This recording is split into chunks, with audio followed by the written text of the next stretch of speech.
Hey everyone, it's Ryan. Today slash tonight, this is going to be kind of a two-part recorded video. I'm going to be baking a white cake from a cake mix, but I'm gonna zhuzh it up with some extra stuff um, to make it a little better. And then I'm going to decorate it with some just regular American buttercream that I'm going to make later on tonight. And then tomorrow, or maybe the next day, I'm going to decorate it with some cute little fall pumpkins. All right, so in my bowl here, I have egg whites, and you will notice a little bit of the yellow broke, and so it's in there. That's totally fine. We are not making a true meringue, so a little bit of yellow is not going to hurt anything. So the recipe called for, or the box mix called for 3 egg whites. I did 4 in here, so I'm actually gonna try to do like a much fluffier cake. So I'm going to go ahead and whip these egg whites to sort of stiff peaks. I just really want them to get super fluffy. So I'm going to go ahead and whip those up. Okay, so that took about like 4.5 minutes to get it to these sort of stiff peaks. So like I said, we're not truly making a meringue here. This is just to help incorporate some air and fluffiness into the batter. So you're going to set these aside. Get a new bowl, a large bowl preferably, because you're going to be folding those into this. Okay, so your box mix, or my box mix, called for 1 cup of water, and I'm actually going to do 1 cup of milk, and that is just 2% or whole milk, whatever you want. And then I'm going to add, my milk was room temperature because I have melted butter, and I don't want cold milk to make the butter kind of set back up.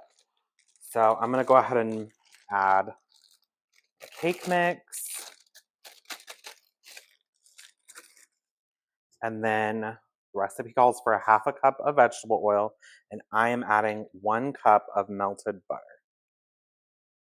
So I'm adding that in. Get all that butter. All right. So now I'm just going to mix this together with the mixer on low speed until it all pretty well comes together. Okay, so it's sort of come together. I'm just going to probably use a spatula, get it done a little faster to get the dry off the sides. Make sure there's no dry on the bottom. Then I'm going to use my mixer to mix it for a minute or two until there's no clumps or anything.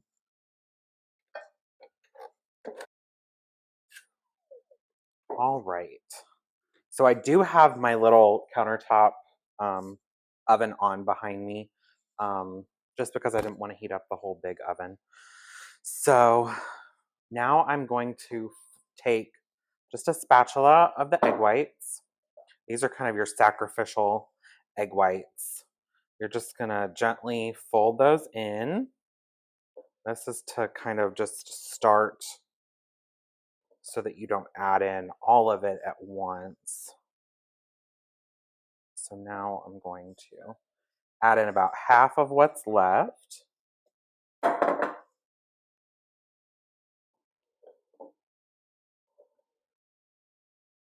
Just folding this in. Like I said, I know I do not judge box cake.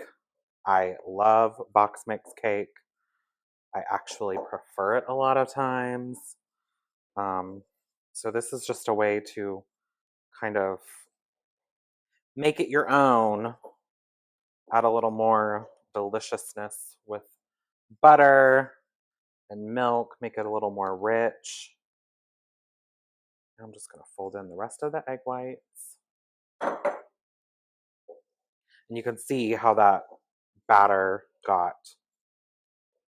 It's much fluffier, not as runny now. And okay, so I have my oven preheated. It's on 325. You just want to mix this to where you know your egg whites are incorporated. You do not want to leave any clumps of egg whites in your batter because then you will just have a clump of cooked egg white in your cake. You definitely do not want that. All right, looks like we're mixed. So now I'm just going to, I have 3 6-inch pans here that are sprayed and lined with parchment. So I'm just going to try to evenly distribute, oh, I'm about to drop this bowl. Evenly distribute this into each pan.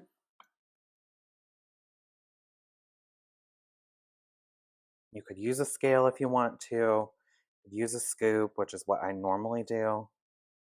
But right now, I was about to say it's late at night. It's only 8 o'clock. But I don't want to do too many dishes tonight. So I'm just going to eyeball what looks even.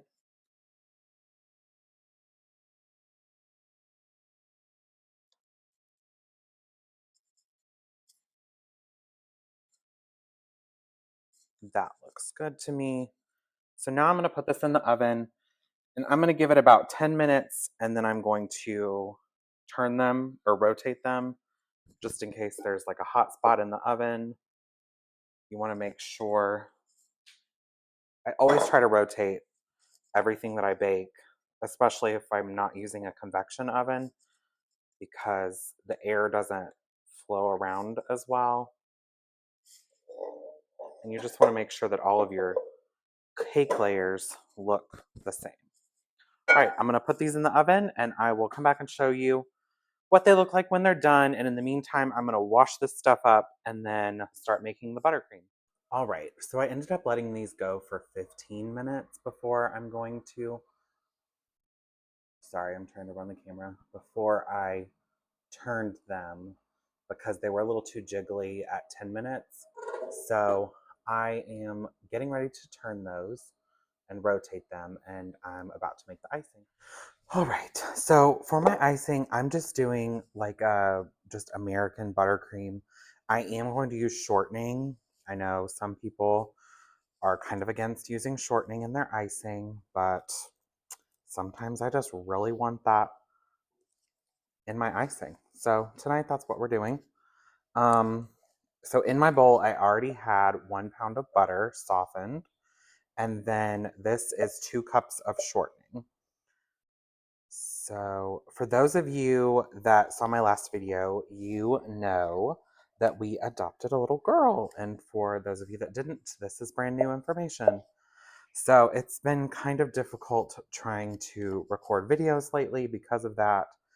So my video might seem a little chaotic and I'm just trying to navigate new things right now. So I am trying to prep things when I can, and then like right now, just put her down for bed. So now I'm trying to do a video, and that's why it's going to be kind of broken up. So yeah, in my bowl, like I said, 1 pound of butter, and it's unsalted butter, and then 2 cups of shortening, and I'm going to mix that up until it's super fluffy.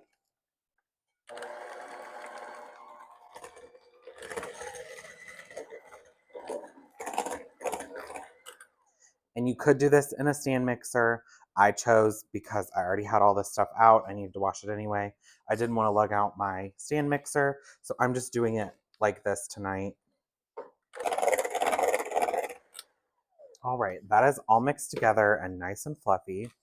So I am going to add in 2 pounds or around 8 cups of powdered sugar, but I'm going to add it in a few stages. So that's about, let's see, a third of the bag. Oh, I almost spilled it. Okay. So I'm going to try to slowly incorporate this so it doesn't create a cloud of powdered sugar.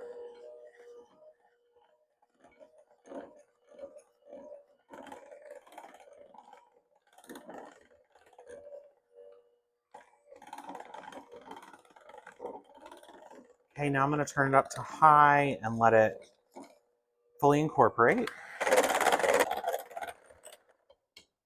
Okay, there are, as you can see, there's still some around the edge of the bowl, but I'll get that here in a minute. So now I'm going to add in another third-ish. Scrape down the side of your bowl.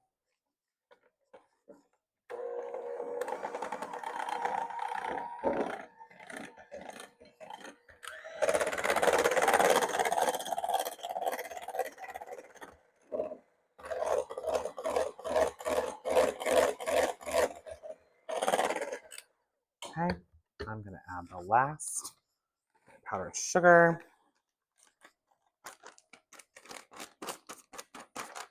Ugh. And as you know, it would not be a Ryan video if I did not make a mess. So I'm going to pause so I can clean up the powdered sugar all over my floor. Here we go. All right, I'm going to scrape down the sides and then I'm going to just add, let's see, 2 tablespoons of vanilla. And then I'm going to turn on the mixer and let it get super fluffy. All right, 2 tablespoons of vanilla going in.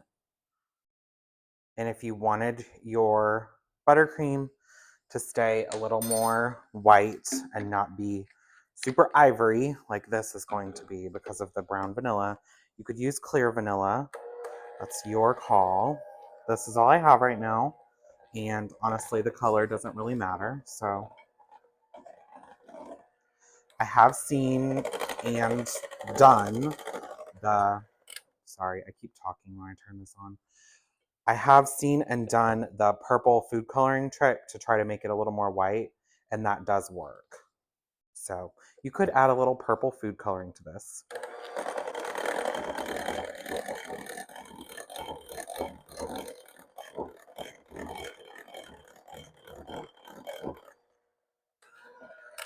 Okay, like I said, I'm just going to turn this on high and let it whip up. Cakes still have about 10 minutes left. They've been going for about, let's see, 25 minutes so far. So they have a little more time, and I think they are taking a little longer in this little oven. So keep that in mind when you are baking yours. All right, give it a little taste test. Looks very brown, so I'm just making sure I didn't add too much vanilla to it.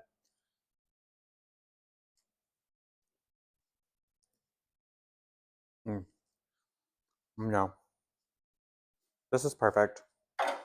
So I'm going to just cover this in plastic wrap and leave it on my counter until I'm ready to ice the cake, probably tomorrow. And then I will come back and show you when the cakes are done. They are looking super fluffy in the oven right now. All right, I just pulled these out of the oven.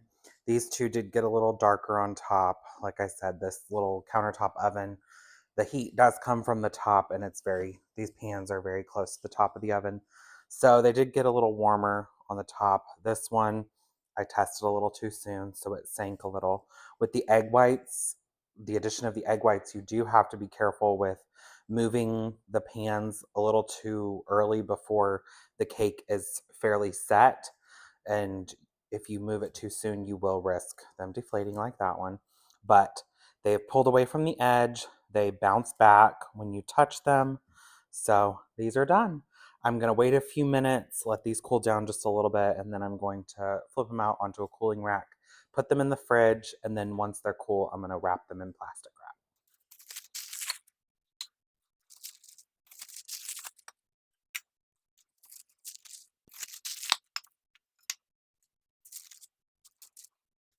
wrap. Okay, wardrobe change, and it's actually 2 days later. My cakes have been in the refrigerator this whole time, wrapped in plastic. So I am going to level off the top. You'll see this top got a little darker, and that is because of that little oven that I was using. The heat, it was too close to the heat source. So I'm going to cut this top part off as level as I can. And then I'm actually going to save this part for snacking. But if you were going to be making some like cake pops or cake bonbons, I have a video on that. This is the perfect part of the cake to save for that because it is so moist and it comes together really nicely without having to add any icing or anything to it like a lot of people do. I don't like adding icing to my cake bonbons. So you can see just how light the inside of this cake is. It's a very fluffy cake. Because of the addition of the butter instead of oil, and this has been in the refrigerator, it is going to seem pretty firm right now, but that's just because of the butter. The butter inside the cake has re-solidified a little bit, so that's why the cake might seem hard right now. If you wanted to, you could make a simple syrup to add on these, but I'm not going to because once these come to room temperature, they're going to be just fine. So I would also suggest that if you are going to serve this, make sure you let it come to room temperature before you do so. I'm going to wash my hands and then we will get started crumb coating this cake. So I'm just going to be putting this on one of these clear acrylic cake rounds. And if you heard that, baby girl is awake. It is early in the morning here and I was trying to get this video done before she woke up. So we will take another pause. Okay, so we got baby girl situated, so you might hear her in the background, but we're gonna try to get this cake at least crumb coated. So I have my buttercream here that I made the other day, and I just put a little bit on the cake round so that it will stick. And these layers are cold, so that will help your buttercream sort of harden up as you're setting up here. I'm just going to take a little bit of icing, and I know for some of you, you've seen me ice multiple cakes now, so this is potentially boring. But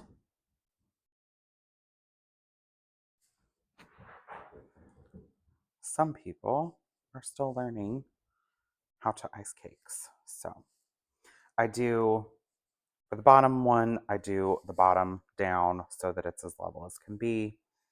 And then I do top down and top down on the next two layers. That way, especially for the top layer, I put the top down so that the bottom is up. And that way you have as level of a surface as you can get for your top layer. Nothing is more annoying. That's wrong. There are plenty of annoying things, but when icing a cake, nothing is more annoying than when your top layer is a little crooked and you just cannot get the cake straight or flat. All right. So we got that. If you wanted to sort of walk away and do a few things for maybe like 3 to 5 minutes and let the coldness of your cake layers help solidify this buttercream, I would do that if you can, because that will keep your cake layers from shifting while you're crumb coating it. That's what I do at work. I have 5 or 6 cakes that I'm icing, and I will just set these aside as I'm going and then come back through and crumb coat all of them. Let your cakes work for you and make the process easier. So I'm going to put, I don't want to use too much because I only made a certain amount of icing. And I really don't want to have to go back and make more. So I'm only going to put a little bit on here for the crumb coat to get started. That way I don't have to throw away too much crummy icing. So hold your spatula straight, level, go around the top, take that icing that you have from the top and go around the side. I do know that this is how I hold the spatula now, and I do know that that's a little odd for some people. I used to hold it like this, but the way that I would have to lean to ice the cake, doing it in the production and the amount that I do at work, this has become easier for me. So that's why I do it this way. Just move your icing all the way around your cake. Get down to the bottom, seal it all in so that when it comes time to put more icing around your cake, you do not have to deal with crumbs. So just take it all the way around. And like I've said in my other videos, if you were doing a naked cake, just like a crumb coat naked cake, this is literally where you would stop. Make sure it's smooth everywhere. I am gonna scrape off. Make sure that your other icing is down in your bowl so that when you scrape off your crummy icing, you don't touch any of that with this icing. Just going level across. Clean your spatula off every time.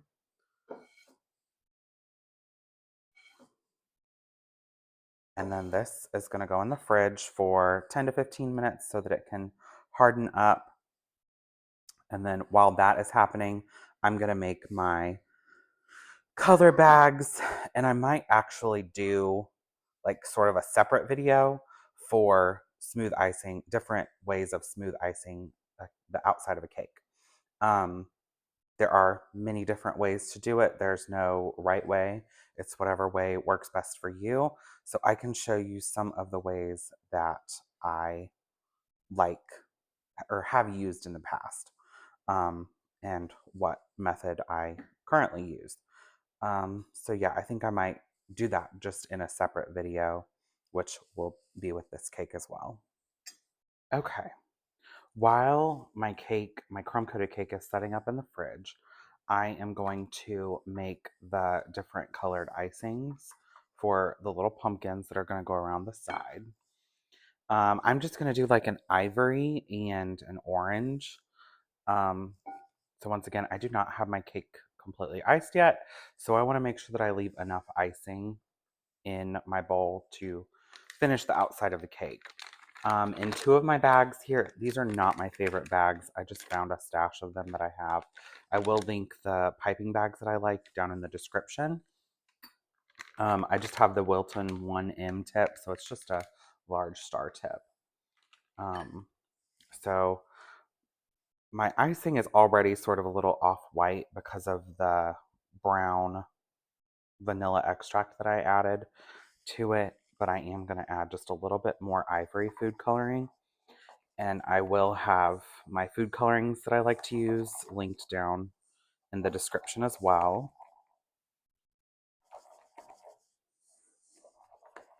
I just like to do a couple different colors of the pumpkins because pumpkins come in all different colors. So I didn't want to just do like a monochromatic, like standard orange. So I am going to put this in my piping bag with a star tip. And I hate dirtying a bunch of dishes, so I'm just going to use the same bowl for all of my colors. I am just going to make ivory, an orange, sort of a burnt, lighter orange, and then a little bit of green and a little bit of brown for the vine and the stem. A couple drops of orange. I don't want it to be super dark. And then I am going to add a little more of the ivory. And I might add a little brown as well to give it just a little bit of a deeper color. Because this is very regular orange. So a drop of these darker colors when you're just trying to get a lighter color, a little bit of a darker shade, a little bit goes a long way.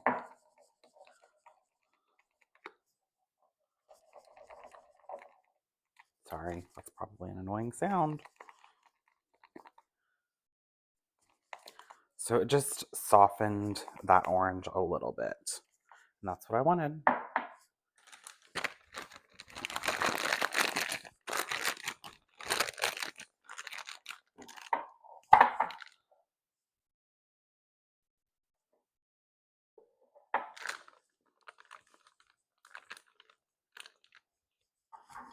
And this icing, in the recipe, I will put that you can add, I think for this recipe, it was a 1/4 cup of milk.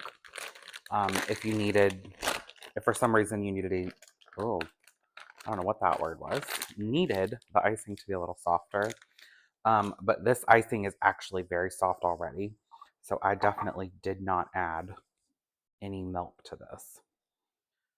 Now I just need a little bit for the green.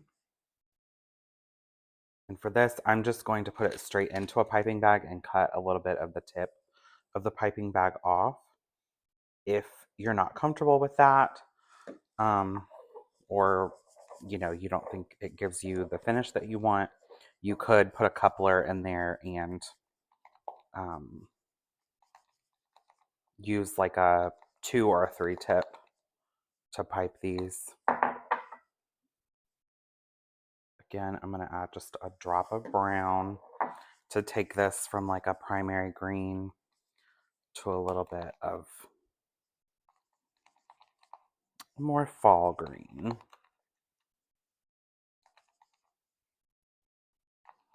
Okay.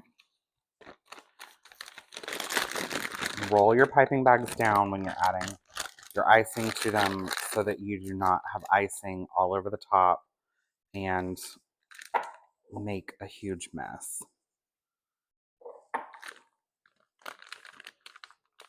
I hate having a greasy piping bag.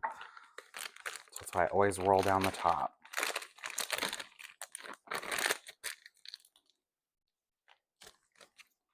And twist so that your icing does not come out the top or get crusty while you're waiting. So another small amount, and this one's going to be brown. So sometimes when you use brown, it gives like a very warm tone, like it has a red pink tint to it. So if you do not want that, play with your other colors and like what you can add to it. Like I'm going to add just a little bit of green.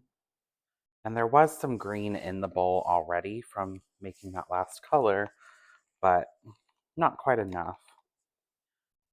Again, I want these to be more fall,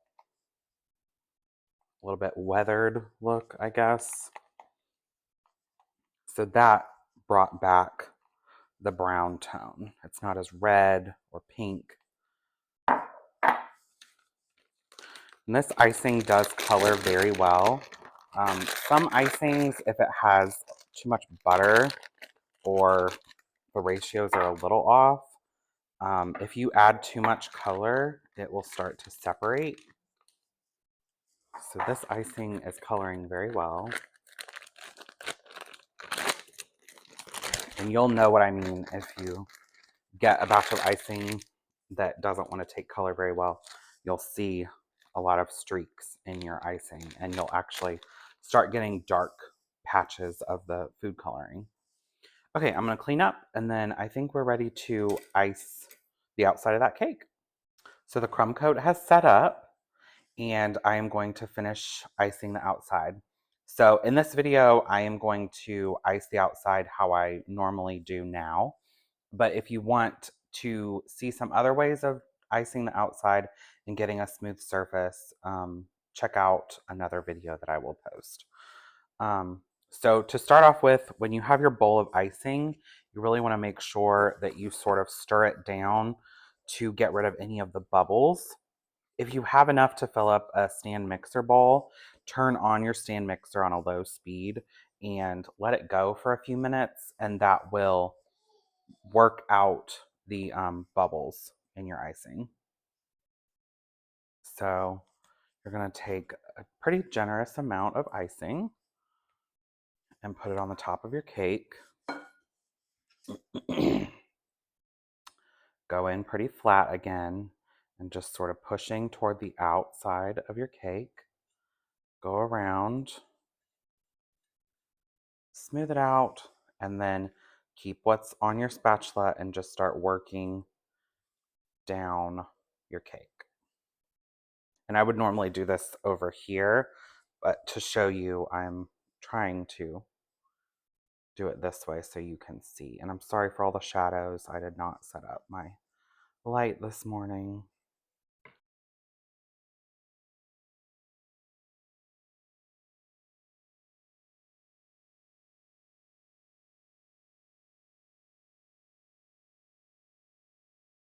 Okay, so you can see up here, there's some spots where it might need a little more. So we're just going to go back up to the top, smooth it out one more time, clean off your spatula. I'm going to go around the bottom because your spatula is curved, there's always a little bit of extra icing at the bottom. So I'm just going to put it perpendicular to the cake board and just smooth. Try to keep it pretty level as you're going around. Otherwise you will see lines, and I'm sure you can see them, but they are disappearing, as are the bubbles. Then you're done. Scrape off your spatula and go in down and flat all the way around your cake.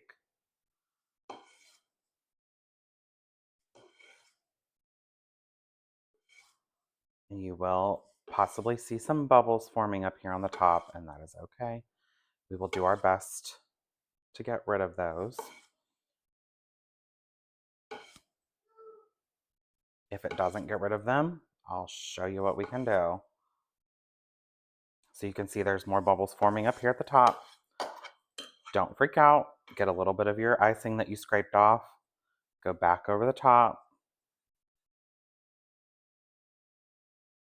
Smooth it out. Go back to the side and just do a few rounds to get the side completely smooth again. And then go back to the top.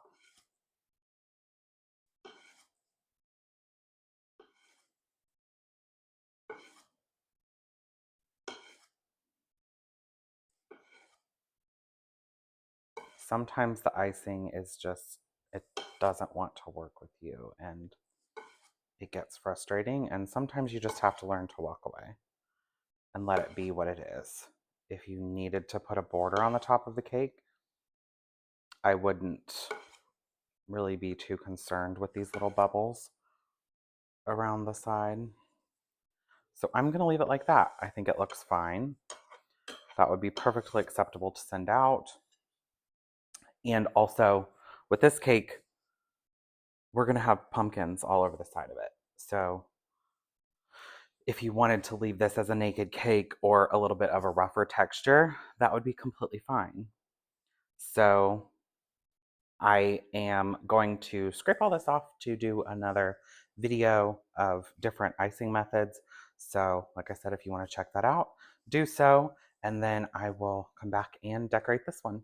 All right, we are ready to ice this cake, or to decorate this cake.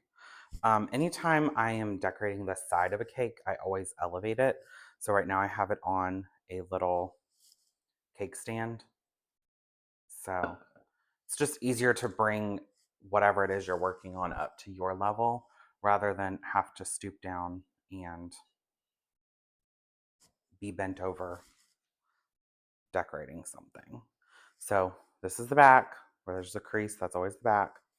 So I do like to start at the back just in case something matches up weird or however it may be.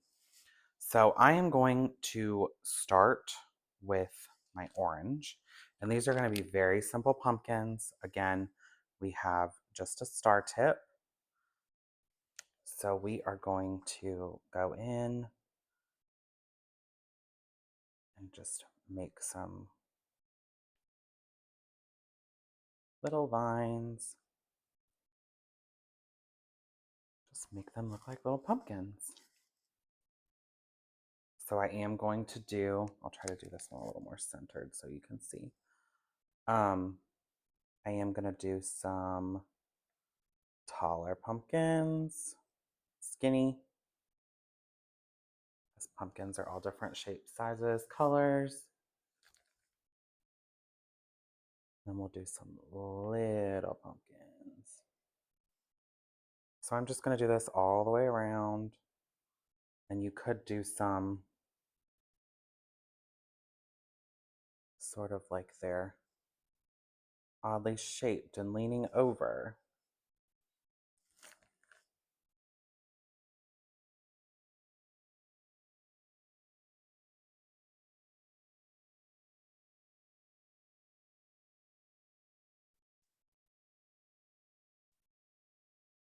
We'll just put a little baby one right there. Okay, now I'm going to go in with my ivory and do the same and just fill in between.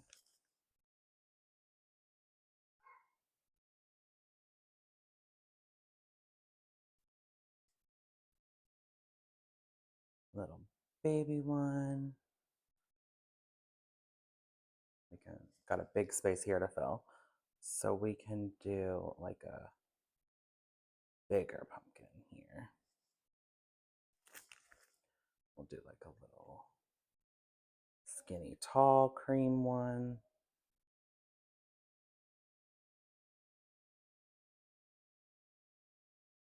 And we'll do another one sort of leaning into that one that's leaning. And there you can see I got a little orange in it. You can fix that if you want to by going back over it, but there's pumpkins that have orange streaks in them, even if they're cream color. So here we've got shorties all around. So I'm gonna do a tall one, and you can wipe that off with a rag to sort of clean the tip of the piping bag off. So I'm gonna do a big, tall, skinny one.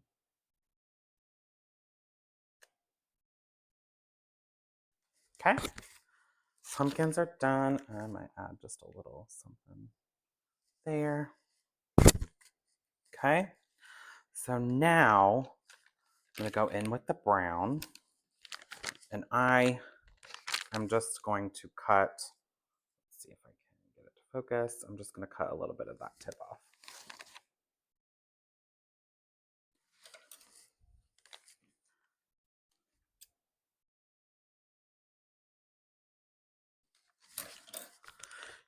Okay, so what we're going to do here is, so you just have like basically a plain tip on your bag here. Actually, that is not big enough.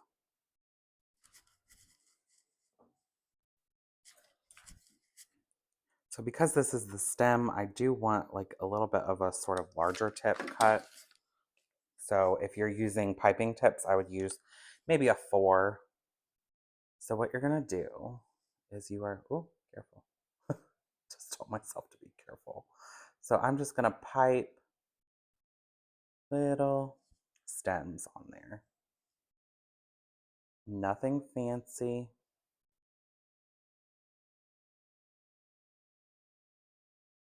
And then down here at the base is where the little vines are going to be piped. So you can just bring it down a little bit. If, like right there, I had a little bit of a gap in the orange. So bring it down into your pumpkin a little.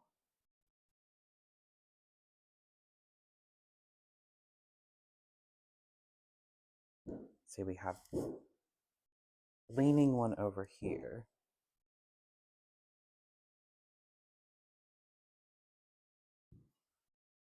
Okay. So our stems are done. So now on the green one, I am truly just going to cut off a very small amount of the tip because I want sort of, I'm sure you can hear her in the background. She's in the other room playing.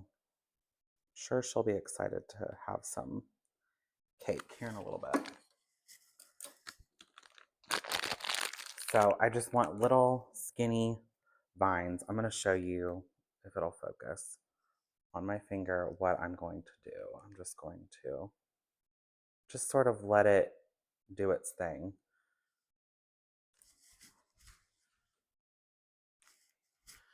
And I may decide once this actually gets on the cake that it does need to be a bigger tip cut because, yes, making it difficult on myself today. Okay. That was just a little too small and wispy. So I'm just going to, and again, that's why you sort of start in the back. So you're just going to sort of let it go on its own, but also guide it down the cake. Because the vines, there's no rhyme or reason for what they do. So just let it be organic.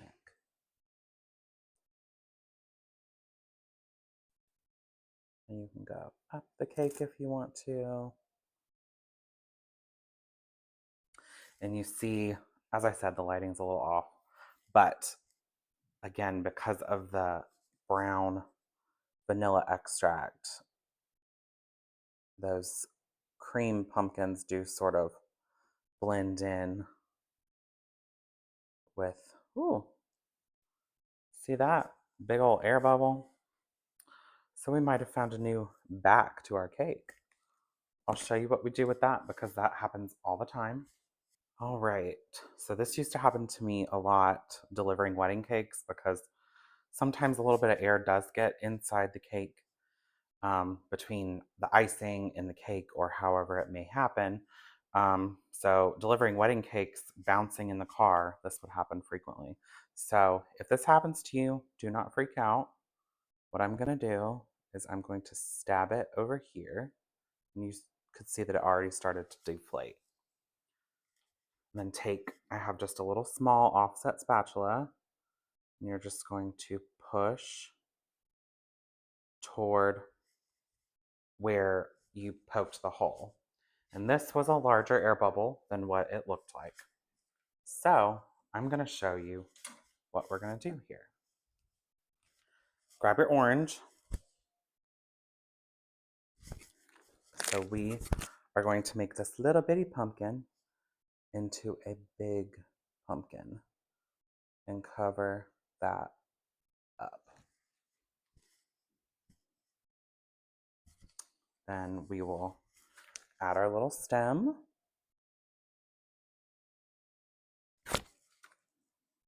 And see that right there? We are going to use the magic of this to help us cover the spots up. So I'm going to start down here. Bring it up. And there we go. To anyone just looking at this cake, you are likely going to be the only one that knows that was there.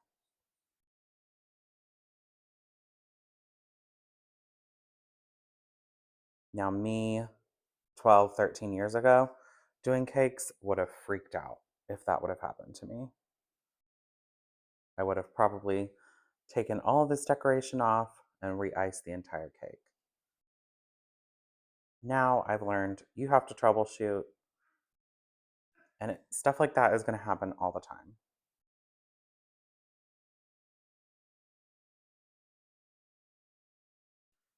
And there you go.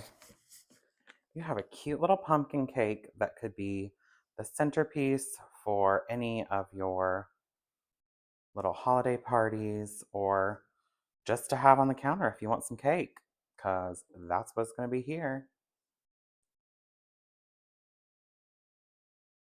Thank you for watching. Let me know if you try this out or if you have any other recipes or designs that you would like to see me do. Yeah, thanks for watching, guys.